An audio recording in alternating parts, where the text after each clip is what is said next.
And I'll show you, I'll spin up the demonstration shortly. The reason we're delaying announcement is just in case there are any problems with the operation. So we're still testing it quite thoroughly, but there is no reason technically why it shouldn't work, and it certainly does work. So I've got SUSE 12 little endian, Ubuntu little endian, and Red Hat 6.5 and 7 running on the same box. And it's interesting, you run the, what is it, LS CPU, and it says big endian for the KVM, the hypervisor layer. I then up into the machine, it says little endian or big endian, depending on which operating system you're running. So, yeah, no issues there. Right, right, so the way we're building it up, we've got the hypervisor layer underneath. We've then got to install this stripped down version of Linux. It's pretty similar from what I can see to sort of the Red Hat distribution, but it's an IBM distribution of Linux. We've got QEMU, the quick emulation in there. We're using QEMU for handling the storage, KVM, and then we've got our virtual machines running on top of that, all running inside the same Linux processors. Exactly the same storage management as you would under KVM in the x86 environment. So we have the concept of volumes and pools. So we have a storage volume, which is a shared device, which we can then put the backing images, the operating system images for our guests on, virtual disk basically. And we can also have our ISO images. So we can have CDs, DVDs, backing floppy images, etc. And these can be backed by block devices. So we can have local disk, disks out on the SAN, or we can have files as the backing device using QEMU. And with QEMU, I've got some information on that later. I've been doing some testing also. I don't know if you're aware, IBM has a parallel file system called GPFS, General Parallel File System, high performance. And we've been doing a lot of work in the big data space with GPFS, shared nothing clusters. So we can use local storage, build up a shared cluster, replication across the cluster. I thought, that's a wonderful product. I'm going to start using that now inside the KVM on Power as a backing file system for all my shared pools. So I've now got a scale-out cluster, a lot of small machines. I can then now move my virtual machines across these pools. I'm still trying to track down some of the code I need to finish the compile of the GPFS portability layer, but I should have that probably working in about a week or so.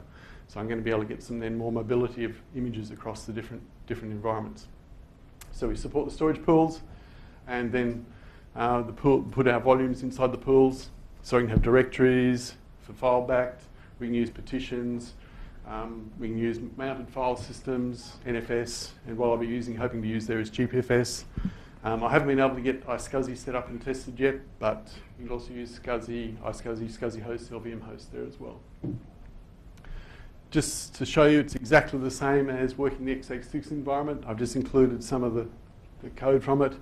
So to create a storage pool, we can make a directory, we can set the ownership of it, change permissions, then we create our pool. And you see we've got exactly the same XML format files inside KVM, the virsh directories, virt-d directories, as we would for x86. We've got the same commands, so list pools, we list the details of the pool, we can start, enable, disable auto starting of pools, we can stop pools and then destroy pools. It's interesting that stopping a pool is the destroy command and destroying a pool is delete. I always find that interesting. We can create file packed within the pool, and we can clone and delete. So we can clone volumes and then delete volumes as well. We use QEMU, the quick emulation, to manage the file backed images. So we can create files, we can create them sparsely, so thin provision or thick provision with them. We can check their existing images, we can convert from one format to the other. By default on the PowerKVM, we're using QEM2, which is the QCOW2, which is copy on write version 2, but you can convert from older versions.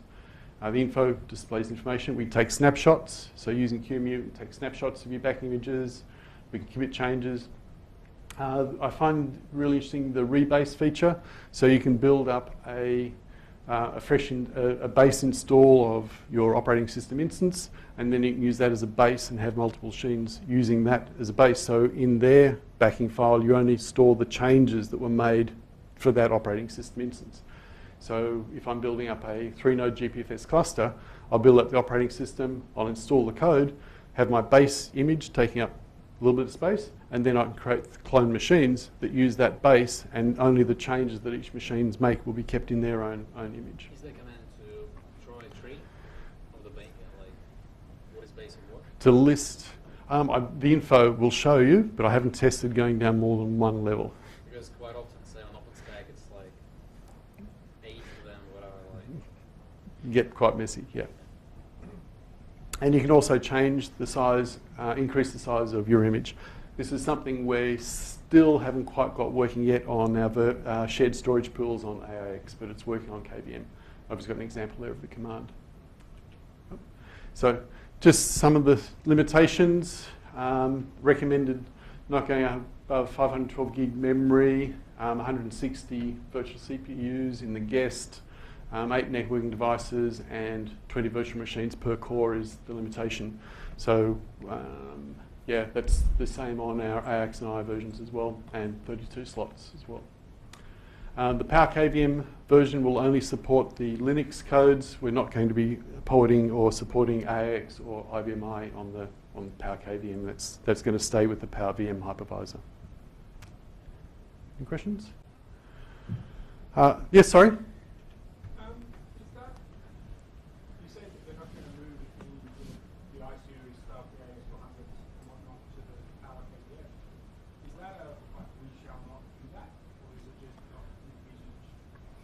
I suppose I should be careful when I say something IBM will not do anything. At the moment, it's certainly not planned, but I suspect if there's some large customer somewhere that wants it to happen and has lots of money behind them, then we could well find that IBM might do something like that.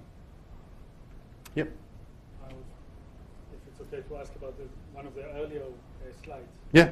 You talked about sharing memory between operating systems, between KVM guests.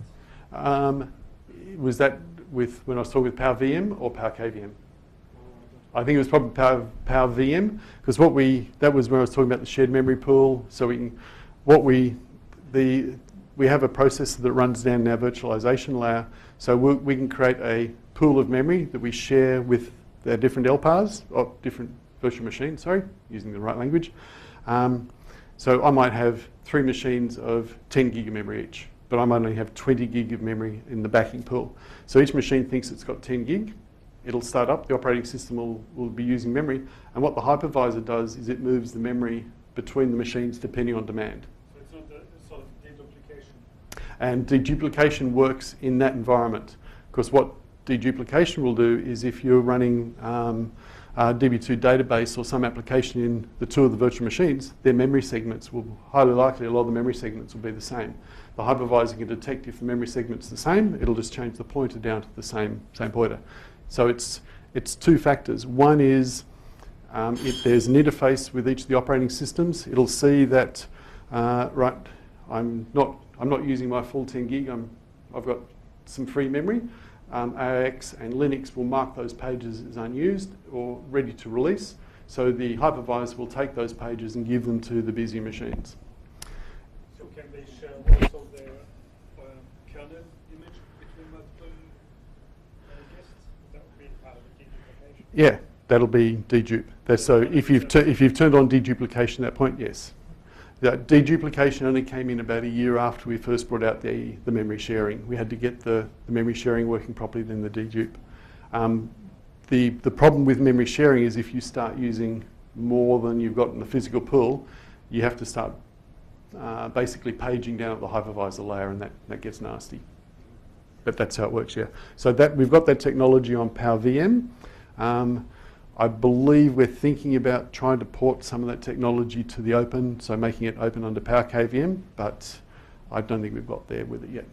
Because that's one of the issue of multiple images, operating system images on virtual machines is one of the biggest arguments for containers versus virtual machines. Yeah. So that would certainly be very handy. And we've also got it, we came out with these things called WPARs with AIX, and that's very similar to containers. So yeah, but it's back on that argument. Any other questions, sorry? All right. So we're using the standard libvirt daemon, just showing you some of the comparison between VM, PowerVM, PowerKVM. We've got our proprietary IVM or HMC management. We support AIX, IBMI, Linux, different versions of Linux, Red Hat, SUSE, and also Debian and Fedora unsupported, different hardware models supported. And KVM, again, we're only supporting on the L models. We support virt manager, libvirt, command line, the virsh, Kimchi, and we slot in with the SUSE manager, the cloud manager. PowerVC is our take on OpenStack, so it's built up on the OpenStack. So you can use vanilla OpenStack in that environment. What is vanilla OpenStack? Pardon? What is vanilla OpenStack? What is vanilla? Yeah, Well, Just a normal OpenStack, not IBM's. It's not normal OpenStack. Well, yeah, as vanilla as Linux is vanilla. but if you've got an OpenStack environment you've built up in your workshop, your computer room, then we should be able to slot these machines in directly.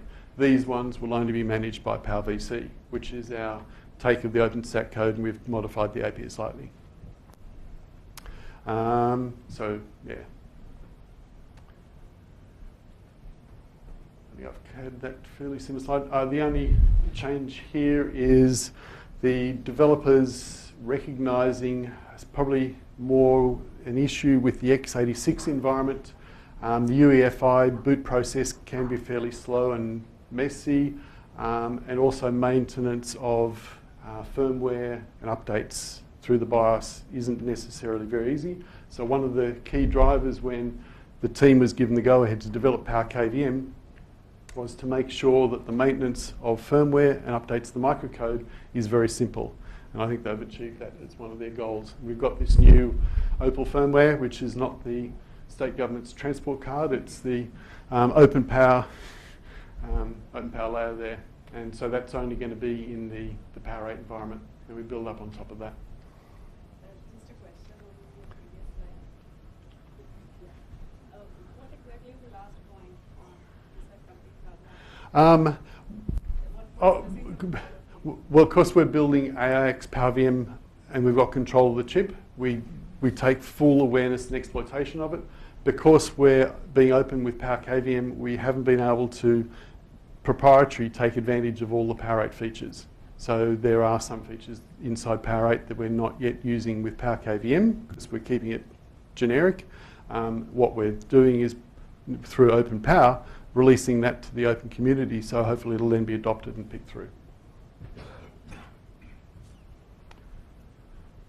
I just thought I'd throw in a quick slide for endiness. So the endiness, and this really hit us, I suppose, when we were trying back in the early 2000s. Actually, it was in year 2000. We were looking at porting AIX across to the Intel platform. So we had to make AIX little endian.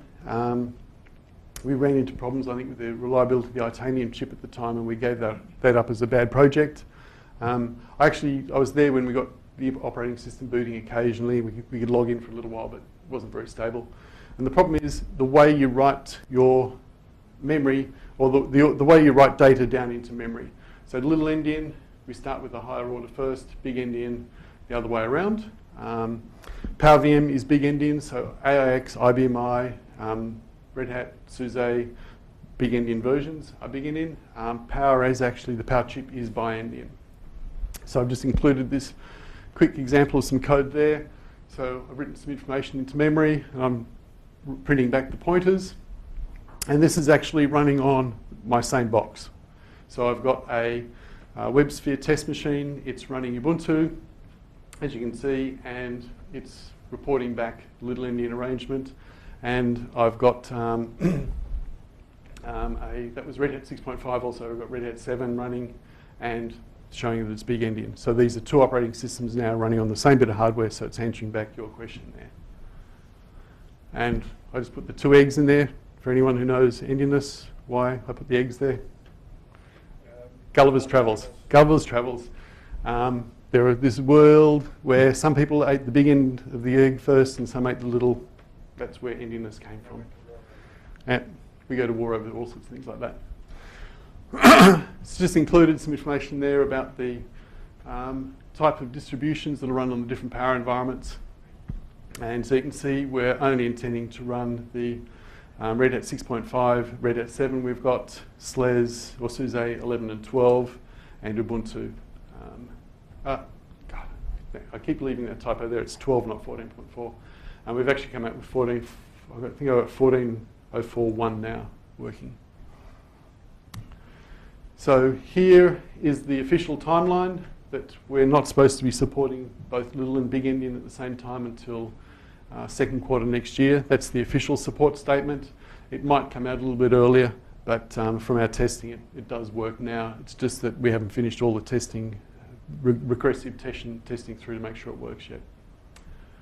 I've just included these slides, but I'll run through it because I want to show you on my machine that this is just logging into a Power 8 box. I connect and I can then choose whether I want to run PowerVM or PowerKVM. So I set it up at that point. I then put in a CD. I set up a serial over LAN connection through my network connection, and then I have a very simple set up the machine and make a few things like root password, and I'm now in at my Unix prompt, Linux prompt. VRSH commands work, so I can list the virtual machines I can show the pools, I can list the networks I've created in my environment. The XML file for the individual virtual machines is very similar.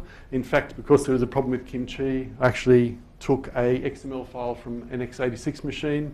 I just made a few smart guesses, like changing it to PPC x86, machine was P-series, changed a few other features, and it came up very quickly. That's showing you some of the QCOW image information, so it gives me information as it would on standard Linux versions. I then tried to test Virt Manager, and yep, Virt Manager worked exactly the same. I was able to use Virt Manager. I was able to dynamically add I/O devices to my environment. I wasn't able to dynamically remove. I don't think that's supported yet. But we officially, when we release the machine, it comes included with Kimchi. Like any good Korean restaurants, Kimchi is free, and it gives you a nice graphical interface, and you can see overview of the environment, so your CPU, memory, disk I/O for the whole machine. You can then look across the virtual machines. You can click on one of the windows, and it'll open up the console for you. I had a password on this example. And we can then go through creating some templates. So you can create your virtual machine template, which defines the number of CPUs, your memory, what ISO image you want to boot from. We can then got a administration where this is where we're trying to simplify the maintenance of firmware. We can just point out, upgrade the firmware on the machine. The earlier versions of this had a couple of bugs, so I can't honestly say I've got that working successfully yet, but it's certainly the intention there. And we can also back up the full configuration of our KVM machine. Just a quick note that if anyone is interested, I've been working on, and I look like I've been successful in getting an external network behind a VPN setup. So rather than having these machines inside the IBM network, I'll be able to put some of these up on the internet. So if you contact us, we'll probably be able to fire up some virtual machines for you to test your applications now on our environment, rather than us having to send machines out to everyone. We've done a couple of POCs already. I did testing, building KVM from scratch. I've also did a POC for an ISV in India, and they were looking at testing a port of their application to Power 8, doing some performance comparisons. And we're also looking at Sugar CRM, and Auckland University's been looking at some performance there. They're predominantly an x86 GPFS shop and just want to see how the Power 8 environment looks. So I've been testing different versions of Red Hat and Ubuntu, Kimchi and VRSH and Virt Manager, testing their interoperability and building also with the IBM tools. So we've come out with a toolkit. So rather than having to build from a DVD image, you can build up an install server and build it from there quite simply as well, and that works seamlessly too. So India was looking at Red Hat 6 and 7. They were testing Kimchi. They were testing different threading models. I should have mentioned the Power 8 chip supports now it's SMT8, so we support 8 threads. They were testing installing LAMP and Samba and the interoperability across from the Power 8 and Power 6. They ran into a known bug which we fixed, And they're also doing some performance testing there, which they were quite happy with. So I've got, if anyone sends me an email, I can send you this presentation, or we can talk about setting up your own proof of concepts there. And if you want to borrow a machine, then Louise is the one you contact for that. So thank you very much. Now, if I can quickly, we've got a bit of time, just run through, if anyone's interested, on what the machine looks like. So,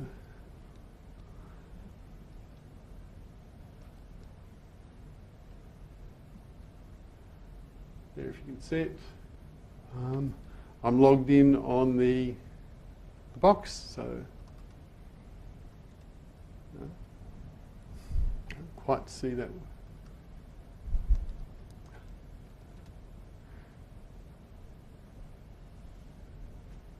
So I should make that. Sorry, I should have made this bigger earlier.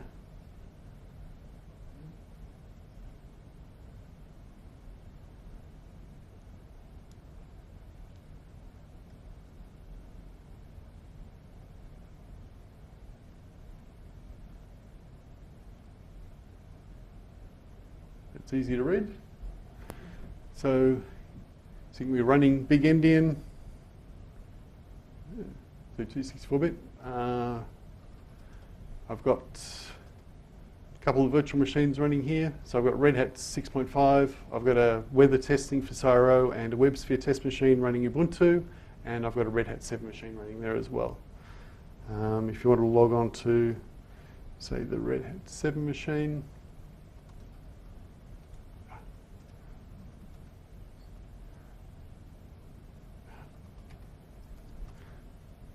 so there we can see we're coming up as big endian, and if I bring across, I think that's Ubuntu machine,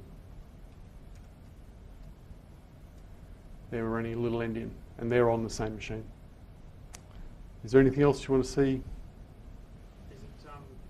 difficult to recompile software to run on PowerPC as opposed to x86? I've done very little recompiling. I think it would be difficult if you're compiling, if you're running little endian x86 and recompiling on big endian on, So that would be more difficult. Big endian, that Red Hat Yeah. is running big endian, that's a special.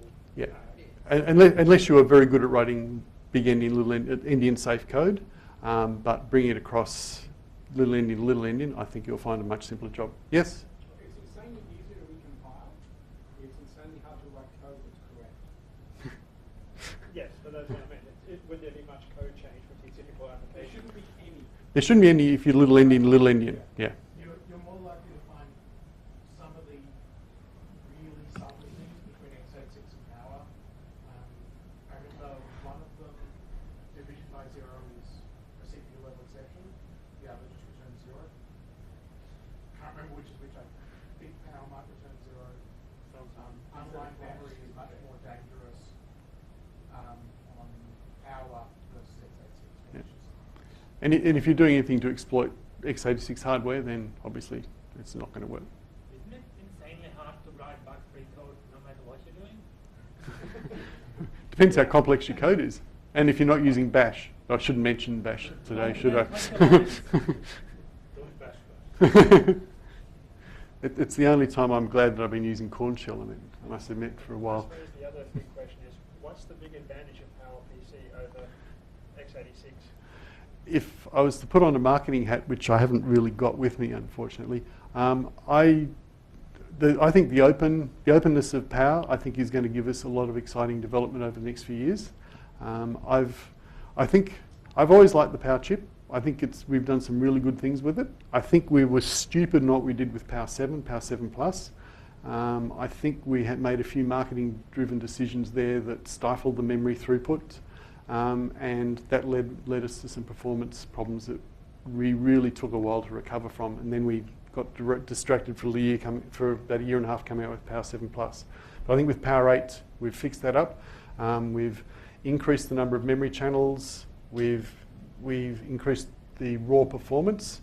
So if you're a customer just looking at licensing costs for software, by jumping for the newer generations of the Power chip, you're going to still get performance advantages on the chip, which is going to equate to saving on software licenses, where I think our competitor has been keeping fairly similar performance through their last couple of generations at least. So we've got the memory the big drive on the memory throughput. I think this CAPI interface is going to be driving a lot of innovation. I'm not technically qualified to talk about power consumption and power usage. That's probably something Louise might want to make a comment on. I haven't gone into the power rate numbers, but generally compared to install-based systems, our power consumption in the general rack mount servers is better than install-based systems. I have to say that we went back to the picture, you don't need to, but the high-end systems that are in that kind of fridge format, they do suck power. But in the general rack mount servers, your green footprint is better than set-based. And looking, and it's a lot of it's marketware. I've seen a lot of marketware about performance of Power 8 versus the latest x86, looking at Java performance. And admittedly, it's for IBM. I know some of them are external benchmarks and saying we're getting sort of 2.5 times performance improvement against the current x86. But I think x86 are going to come out with a new announcement within the next month or so that might reduce that slightly. So I'm looking at those. I think it's really good. What I haven't yet seen translated generally is that sort of performance in customer applications.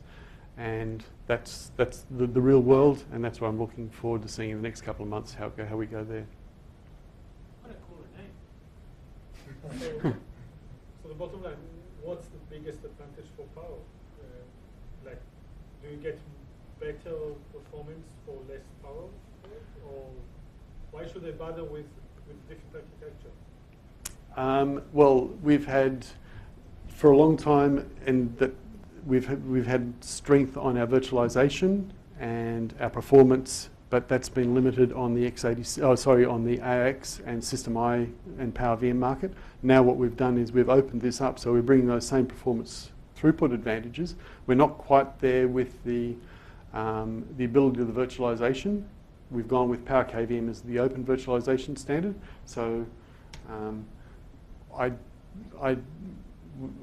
we've been boasting, and I think rather carelessly, that we've had 0 vulnerabilities on our PowerVM. We had one now. We had the Heartbleed came out last year. I don't think there's any bash code in PowerVM, so I think we're safe from the latest one. And we've got that advantage there being proprietary, so from hardware all the way up, that's great. So now what we're doing is taking that reliability, availability, serviceability that we've built there, the history we've had with the virtualization from the mainframe, we're now bringing this into the open. And I think the performance we've got on the Power 8 chip has shown, certainly in the lab, that we've got really good performance throughput. We're starting to see it in some of the customer environments. I haven't seen it. I did see one Java application where we got slightly poorer performance, but I think that was a particular very single-threaded application that had probably been tuned very much for x86. I think it's probably fairly early on to tell too much, but from what I've seen from the lab work, I'm really excited with the performance. So it's about performance?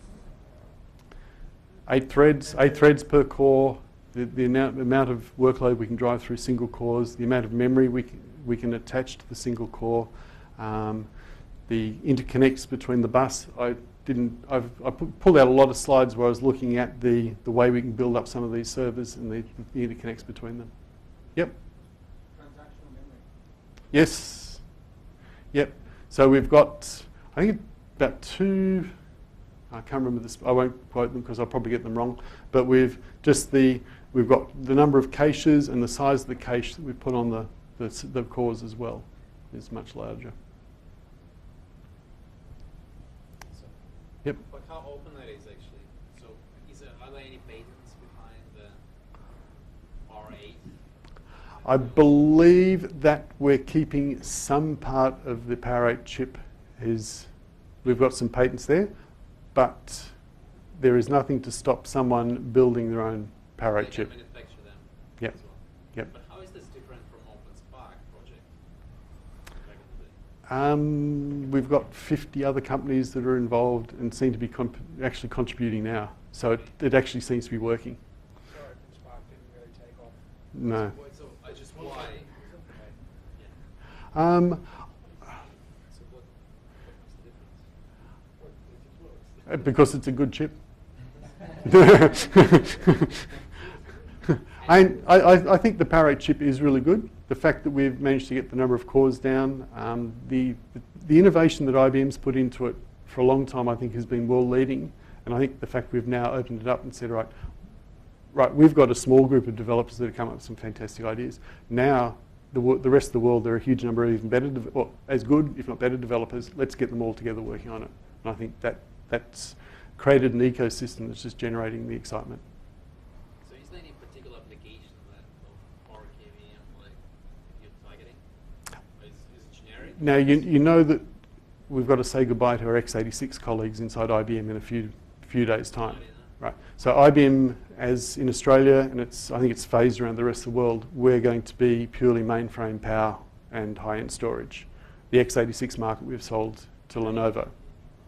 So we can now focus and say, we're now competing directly in the x86 market, and we're going to be competing in that market with the Power 8 chip, PowerKVM. So we're looking at, and I suppose what we'd like to say is we're splitting the market. People who want consolidation, massive consolidation, let's go to the big machines. There we can consolidate there up to driving 80, 90% throughput with multiple virtual machines with very little interaction across the environment. So one busy machine isn't affecting other machines. And we've got that working really well. The other side of the market is going to be probably the more scale-out market, where we're looking at the smaller, lower-end servers, and that we're probably going to be aiming for what Google's doing, building their own motherboard. We're hoping they'll be building their big scale-out data centers with their own Power 8 chips, their own motherboards there, and also data analytics. So big data environments is where we're also aiming the chip. We've got the Power 9 chip is already in testing, and we're testing where the developers are already working on the Power 10 chip. In Power 9 chip, we're probably looking at having two different models. One's going to be sort of for commercial applications, and one will be for high-performance computing applications. So, and that's there in the lab now testing. And when you say competing, who are you competing with? x86. x86, but And that's down in this, the scale-out, the smaller end market. But we're still keeping our traditional market, which is going to be the scale-up, the high throughput, for high virtualization, high consolidation.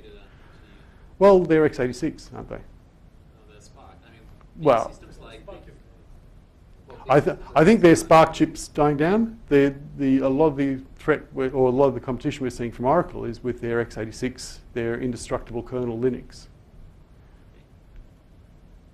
And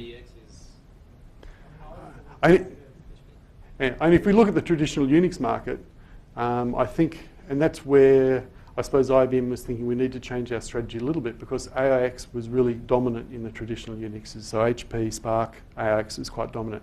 What we've stood back and said, well, a lot of the growth now is in this, the smaller, the big data, the HPC environment, and that's all x86. So we're letting Linux and x86 take all this market share. We're going to now be serious about what we're doing with Linux, and we're going to come up with a machine that fits quite nicely in that environment. And what features does Linux not have that IX does? Well, if you look back at the PowerVM, I think with PowerVM we can drive much higher levels of virtualization. We've got much greater levels of security. We've got greater ability to separate workloads across the different environments. We've got active memory sharing, memory deduplication, so things like that which haven't quite taken up in PowerKVM environment. We've got the LPM, like the partition mobility, working really well, which I think is still probably a little bit more robust than on the Linux environment. So will there be like an effort to put those technologies into Linux, or Oh, will it be just yes. AIX? No. I think IBM's had a history. Our virtualization was mainframe 40 years ago. We've then taken that into the Power chip, and we started that 14 years ago. And we've taken a lot. Since 2000, we've been putting a lot of code also into the Linux community. The Linux LVM, even though they were starting their own logical volume manager before we contributed. Yeah, but we then finally woke up and said, take our AX LVM, put that code in as well, and some of it's been picked up. Yep. The virtualization, like 50 years. Just on 50 years. All right. I was out by 10, yes. It's like, so the company that built the Power 8 chip had, like, everyone who's ever worked there has had virtualization on the brain from day one. Yep. IBM never released DOS for mainframe. It was virtualization from the very, very beginning. Or near enough. In the very virtualization. Yep. And a lot of our own machines, we focus on RAS, reliability, availability, security, and serviceability. And it's been this, we're aiming there for not fault tolerance, but machines that are really reliable. Now, the lower end machines are never going to achieve that, but that technology is going to flow down slowly over time and pick that up. How do you do virtual networking? On KVM or VM? Like KVM and AX actually. Well, AX virtual networking under PowerVM, we use these virtual machines we call VO servers to virtualize the I/O. And then through the VO server, we set up virtual adapters linking, basically bridging through to the physical adapter on the VO server. So we can have NPIV, virtual SCSI for storage, and we have virtual Ethernet for Ethernet adapters, bonding, we've got automatic failover. We've built in the hypervisor, we've got, basically we've almost got a level 2 switch.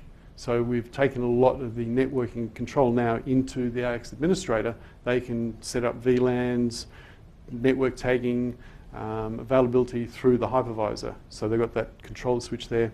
And so similarly thing we're doing with shared storage pools, which we've got similar things in QEMU on Linux, but with shared storage pools on AX, we can have a pool of disks across a number of frames. We create a file system that's shared across all the virtualized servers, and we have backing files on those. We can do thin provisioning, thick provisioning, snapshots, rollbacks. So again, we're taking a lot of the storage administrator's tasks now into the AX administrator. But for the networking, so it's, you've got a layer 2, so kind of NSX, Open vSwitch, that kind of, right? That equivalent, yeah. But for the OpenStack, because you're quite big into OpenStack, I think you're number 1 contributor. I thought it was 2 or, yeah, it could be 1. Okay, Yeah. maybe after Red Hat, maybe Yep. number 2, whatever. So you have Open, what do you do for OpenStack? What do you use? I'm not that familiar. I've used our implementation of OpenStack with PowerVC to manage the environment, but for the no, I can't remember. Okay. I played with a bit. But for the KVM, do you use the same modules like VCOSNet, VirtuaNet for the game? Exactly Yep. the same. So there's no, so it's just like VPower, like KVM, that's it. I was wondering what was going to be different, and I'm not a KVM guru. It's just something I use and play with, and I just jumped on everything I'd used on x86 KVM worked on PowerKVM. So as far as I could tell, it was exactly the same. I would have thought this was a fairly good example of how similar they are. If anyone wants to see Kimchi, here it is. Right, so that's Virt Manager running on my laptop, and if I double click down here, and the gods of the internet play nicely for me.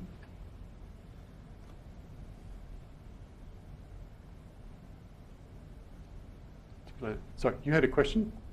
Yeah, I'm just wondering if IBM plans to add the Power 8 service to software. Louise? Yes-ish. So we will have systems that are running the Power 8 processors within software. There isn't, at the moment, I don't have visibility of the roadmap for AIX on that environment, but we're expecting to have the support. I'm not sure of the time frame, not this year, possibly something else. So there's Virt Manager running on my x86 Red Hat 6.5 laptop, connected through to the Power 8 hypervisor, and we can see the same 4 machines running there. And I can do all the standard administration tasks through Virt Manager. A little bit slowly, a little bit.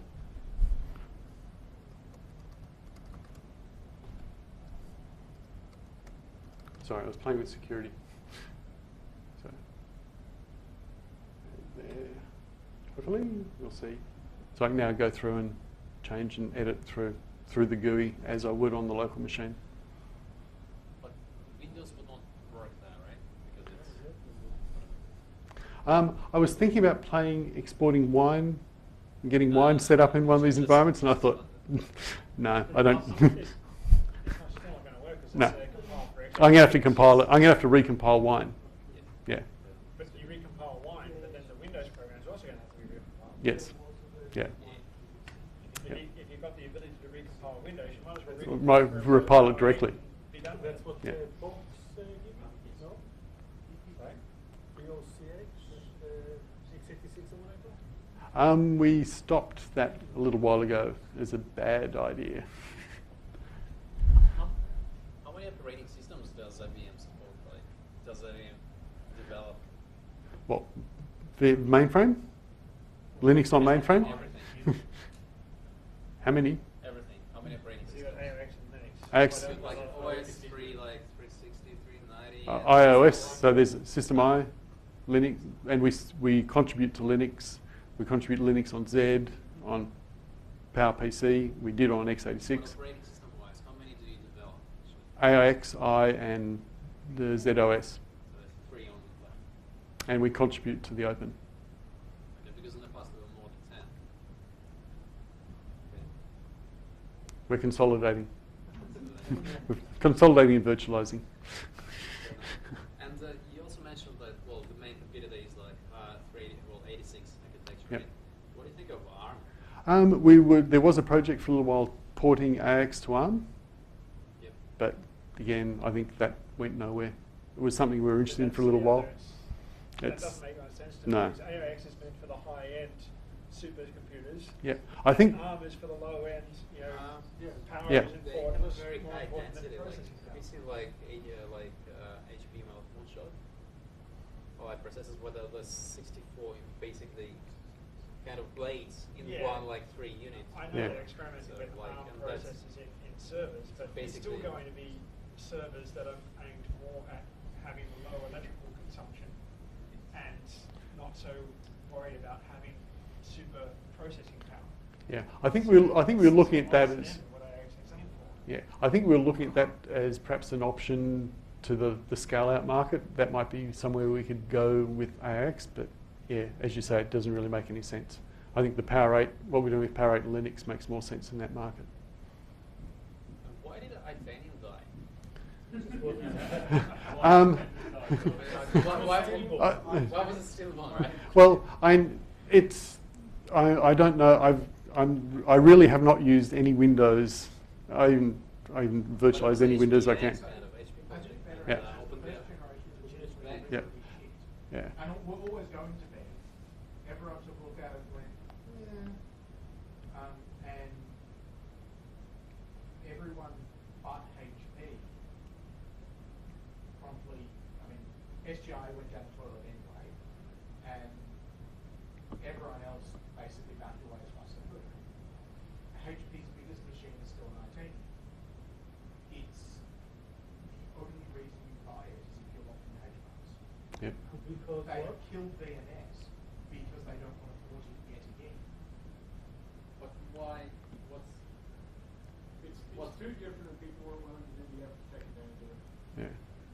If you actually find the people that did the Itanium Linux stuff, I think it was UNSW had a big lab doing it 10 plus years ago. You could do some really impressive things. The problem is, Itanium was sold, as well as the supercomputer people with nice stuff, it was sold as the replacement for these high-end server chips. And that group, by and large, wasn't willing to do that at the deep level of chip support needed. And so it wasn't worth it, so they didn't buy the machines. And without machine support, Intel wasn't going to put effort into developing it. So they did refreshes as the fab that used to do Itanium has been torn down, they moved into a newer technology so they could continue the fab. But only because they're under contract from HP. They actually reused the fab to do x86 because Titanium was an order of magnitude. Yes, originally, yeah. Yep. Eventually, Still is. it's gotten, yeah. So, And part of the problems IBM had, I mean, we were porting AIX big endian to little endian. So there were the quirks with fixing up the endiness of AIX as well as the unreliability of the chip. And they just didn't work well together, and that's why we dumped it fairly quickly. The latest Power 8 and the latest Intel, like the i7s, they're all 22 nanometer. Nanometer, yeah. 22 millimeter. 40 megahertz. No. The Itanium's still 32. Like the latest and greatest Itanium you can buy is 32 nanometer. Because Intel hasn't moved it to 22 nanometer. If that's how old it is. And I don't know if it had anything to do with the quality, but I think IBM was actually fabbing the Itanium chip for a little while in one of our plants. One of the things IBM does well. Yeah. Really very, very specialized. I want you to fab this thing to 22 millimeters. Okay, here's the price tag, we can do it nanometers. That keeps saying millimeters. And they'll do it. Juniper, you said? Yeah, Juniper have their chips fabbed by IBM historically. Yep. Some of the fastest memory chips on the planet. Anything else? Any other questions? Like massive visualization. Do you want support for it? Do you need it? No. Maybe last question. That what is it? That SEPA, the hardware interface. Opal? No. Sorry, Opal? No. not Opal. The one that was directly the memory transfer to. Oh, active memory sharing? No. Well, the CIP something. Oh, Cappy. Sorry, yes. Would that protocol be transferable to x86 or probably never happen? I suppose there's nothing to stop someone taking the concept and building it in the x86 environment. And I suppose, getting back to your argument, why should we go Power 8? I think Cappy is one of the reasons to go Power 8 now. x86. I think we tend to be a little bit relaxed in IBM and say, you know, we've got 8 threads, we've got all this memory, we've got all this throughput. x86 does follow fairly quickly behind what we're doing, so I expect they'll probably do something fairly similar with Cappy. Okay, Thanks I very much. think that's we're basically out of time. If we can thank our speakers.